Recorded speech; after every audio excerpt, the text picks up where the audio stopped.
Lakshman, I want to bring you into this.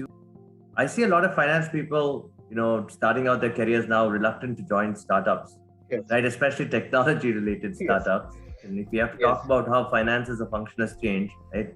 Obviously, being a founder is about risk. Yes. But in your case, your advice would matter to a lot of them who want to join technology.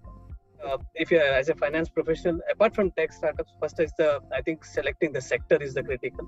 Selecting the right sector at the right timing makes it, because that gives you a lot of tailwinds. For example, if you have to make choices at this stage to join a sector, one need to think about that. What is that big tailwinds? Like B2B e-commerce is a big tailwinds.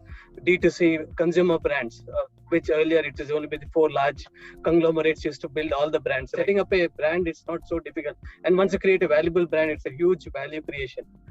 Or for that matter, even a delivery, like end of the day, whether it's a Swiggy or a Zomato or a Flipkart, all of them are moving one thing from one place to another. Anything to move from one place to another is a sector which there'll be tailwinds for 10 to 20 years in a country like India and Southeast Asia, where there's a lot of bottlenecks. So and what is enabling this is technology. And so joining this. And then the general trend of asking whether one can join a startup at this stage.